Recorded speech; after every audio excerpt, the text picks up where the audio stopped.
مرحبا، يعطيكم العافية يا أغلى وأحلى متابعين بالدنيا كلياتها. كيفكم؟ اشتقت لكم. مثل ما شايفين معكم اليوم شو حتعمل الوعد. اليوم وصفتي لليوم حتكون معكم البفتيك. ومثل ما خبرتكم بفيديوهات سابقة، البفتيك أنا بعطيكم الطريقة الصحيحة 100%، لأني أبو محمد ما خبرتكم بشتغل باللحم والدجاج، فكل شي عم بعطيكم إياه بقبل المصلحة طريقة أو الوصفة مضمونة 100%. هون أنا رحت عند أبو محمد على المحل صراحة وجبت البفتيك وعمل لي. شايفين؟ فرجيكم اياها هالميله. هيدي السمكه بدي اياها.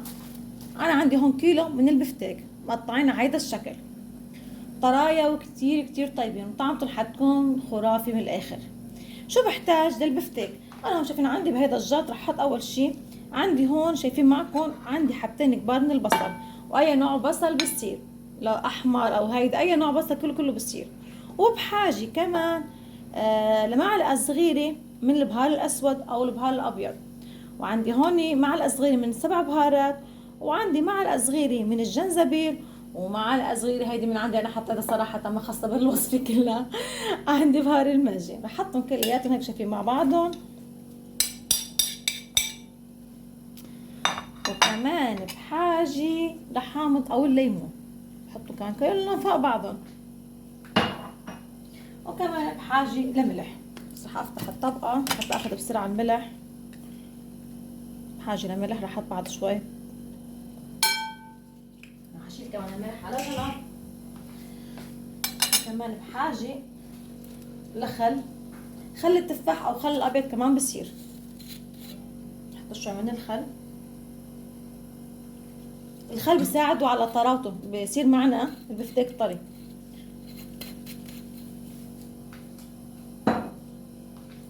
كمان بحاجه على توم مهروس، معلقه كمان توم مهروس. الله وكيلكم حوالي بصير شو بخبركم، قد ما بشيل من هون بحط على جنب بصير مطبخ وراي يا بي. شو بخبركم. وهون رح احط مقدار معلقتين كبار من صويا صوص، كمان بيعطي نكهه كتير طيبه للبفتيك. وكمان بحاجه لزيت، بتحبوا زيت زيتون كمان بصير، بس انا بحب الزيت المازولا بتكون خفيف كتير كتير صراحه. وهلا هيك رح احط كلياتهم حرك التتبيله كلها، البصل والبهارات اللي حطيتها والصويا صوص، حمض الليمون. وبلش هلا بالفتاك حبه حبه ببلش بحطهم وبنقعهم. مدة النقع بتحبوا نصيحة انك تحبي نقعهم من الليل لاخذ طعم كتير قوية. بس صراحة نسيت كل الماء اعملهم وتبلهم لاخذ طعم غير شكل وتتبيل هيك تشرب فيه اكتر. بس اقل شيء من نص ساعة لساعة. حشي كل وحدة بوحدها. شايفين معكم هيك غنجت تغنيج مثل ما غنج الدجاجة هيك وندلكها تدليك. هلا انا هي عندي اجمال هيك شايفين. حبة حبة اعملها هيك. بس هيك بدهم اعملهم. حطهم هون عندي بالصحن. رح كفي العملية كلياتها وبرجع لكم. ولا اخر حبتين معي رح ارجع اردهم على الجاط نفسه ليرجع ياخذوا كمان التتبيله اللي نقعناها معاكم، فرجيتكم اياها والطريقه. وصراحه بنعمل حدا بطاطا بيري، في ناس تعمل حدا رز، في ناس تعمل حدا كمان معكرونه. بس صراحه انا عملت تصويت بالبيت، اللي بده البطاطا المقليه او بطاطا بيري او الكل بدهم بطاطا مقليه، فرح اعمل بطاطا مقليه. وانتم مثلي اعملوا تصويت بالبيت لعائلتكم، مين الاكثر شيء بصوت على على البطاطا بيري او البطاطا المقليه. بس اكيد مثل ولادي رح تصوتوا كلياتكم على البطاطا المقليه. بس انه فيكم تعملوا حتى بطاطا بيري تسلقوها تعملوها كمان كثير طيبه. انا عندي ابو محمد كثير بحب البطاطا البيري حضر منها. بس قلت لكم انا عملت تصويت لعائلتي والكل صوت على البطاطا المقليه. هلا رح اقطع حبتين من البطاطا واعمل حدا كمان صحن من التبوله، والتبوله غير تكون غير شكل. بتعرفوا ليش؟ لاني من مطبخ وعد. هلا هيك صارت معي جاهزه. رح اغطيها بكيس وحطها على جنب لما اخلص فرم التبوله واشتري حبتين البطاطا. تكون هون عندنا تشربت البفتيك الصوص اللي عملته معكم. وصحتين وعافيه يا رب. وهلا انا نقيت البقدونس وغسلته وحطيته صراحه شوي على البيكون حتى ينشف معي. انا بحب افرم البقدونس وهو ناشف، ما بحب افرمه ابدا هو غرقان او فيه مي. وهون عندي بطاطا قشرتهم هون وغسلتهم رح اقطعهم كمان للبطاطا.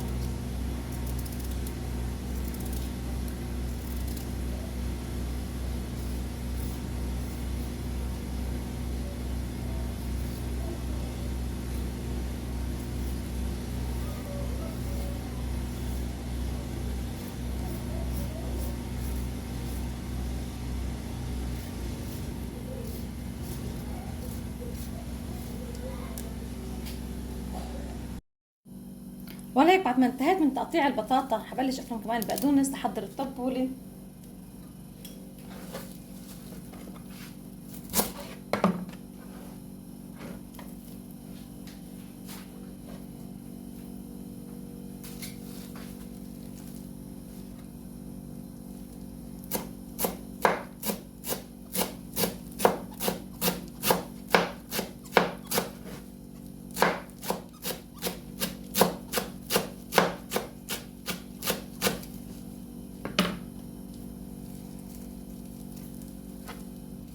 مين بيحب فرم البقدونس ومين ما بيحب اكتب لي بالتعليقات. انا صراحه ما بكره اي شيء ابدا ابدا، كلهم بيقولوا كله بيشتغلوا يعني ما عندي اي مشكله باي شيء. بس في ناس بتكره كثير فرم البقدونس، بقول لهم روح على عمل التبول بس مشان فرم البقدونس.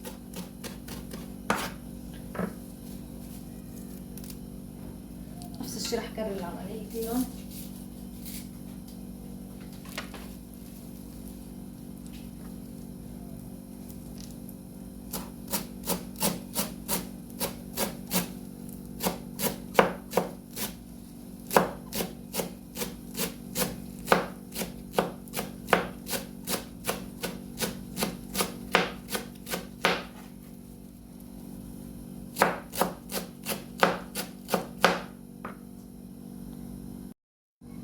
وهلا انا انتهيت من فرم البقدونس، رح افرم كمان البندوره.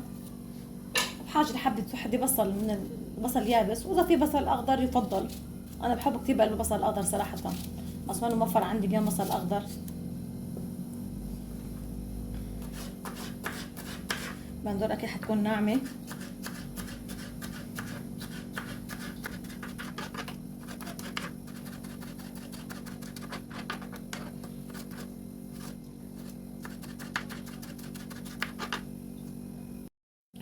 وهلا هيك كنت شايفين معكم انتهيت من تقطيع البطاطا وانتهيت من عمل التبوله. وهلا هيك بعد ما ضفت انا معلقتين من الطحين رح احركهم. شايفين معكم انا النار عندي كثير هادي، مش مقويه على الغاز ابدا ابدا. رح اطبخ الطحين مع الزبده لمده دقيقتين فقط. كنت بخبركم على نار هادي كليا. شوفوا معي تشرب معي الزبده كلها الطحين.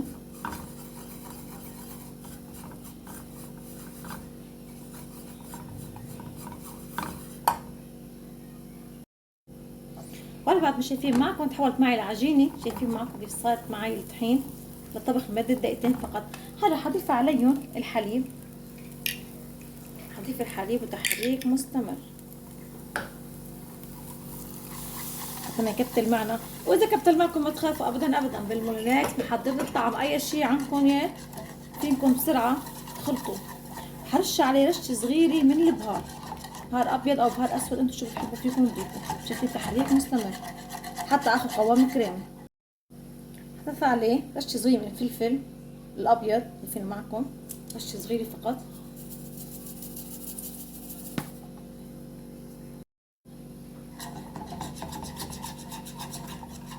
تحريك مستمر. شفتوا معكم حتى ما اخذ اي تكتلات،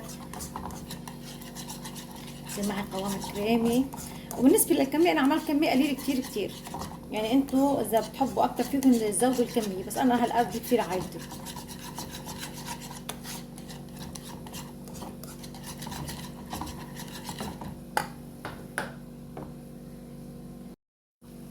هلا شايفين معكم بعد تحريك مستمر، بس انا سمك معي شوي صوص البشاميل، فضفت مقدار فنجان صغير قهوه عليه مي. هلا صار معي الصوص جاهز، رح اطفي عليه. هيك صوص البشاميل صار معي جاهز. شايفين على القوام قوام عنكسر من الرائع. شايفين هذا القوام اللي بنحصل عليه نحن. مثل ما قلت لكم السمك معكم شوي فيكم تضيفوه بشويه مي فقط، ما بحاجه لاكثر من شويه مي.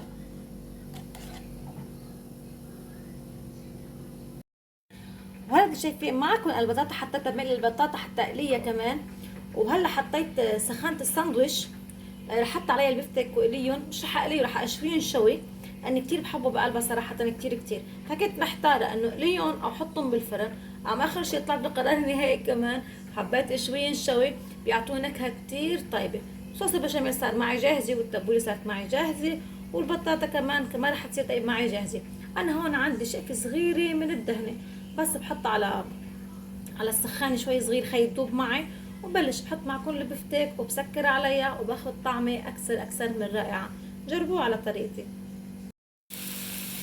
هلاك مش شايفين حطيتهم سخنت الساندويش، وراح اكلكم 5 دقايق، ما بعد 10 دقايق صراحة التوقيت لحتى يستووا معي. بنشوف نعقل حلقة بنحضروا ناطرينه. وهيك البطاطا كمان صارت معي جاهزة، قليتها بالمقلاية. ولا هم شايفين معكم انا ومحمد صراحة انا بعمل الاكل انا الحاب بعمل شي وحدة الفيليه مثل الرولو، بحط لي بقلبها جبنة وتحطي لي هيك شوية بس البصل اخدع عنا البصل اليوم. حبة وحدة من الجزر وبقليهم هيك شوي صغيرة حتى تصير معنا حبة الجزر انه استوت معنا. بنضيف حبة لفة بفتيك عليها. انا هذا شايفين معكم حطيت على رولو، حشيت بقلبها جبنة موزاريلا كمان كتير بتعطي طعم كتير طيب. رح اغطيها شوي صغير على نار هادي.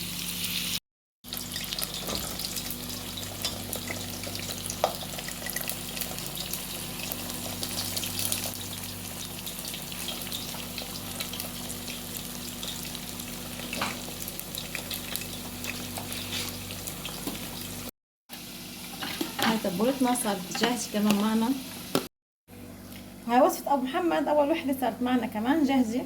حط له شوي من البصل اللي يتكرمل مع الجزر. شايفين على الجبنة غير شكل منظرها كمان الجبنة.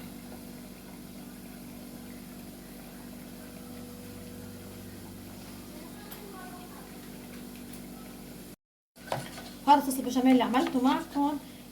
بس انا اللهم صل على سيدنا محمد حطيت عندي كانت علبة وحدة من الفطر فحطيتها بقلبه منه. بس صراحة ما فرجيتكم بس بقلبه حاطة فطر. انا شايفين معكم حط الفطر بقلبه بتعطيه طعم كتير طيبة كمان.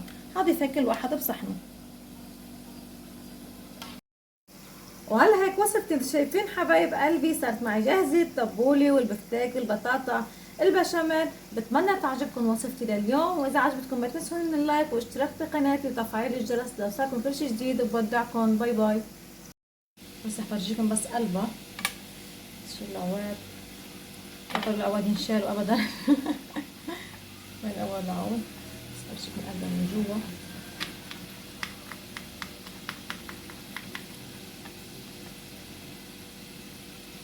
كده المنظر الجبنة هاي الجبنة منظرها غير شكل شايفين.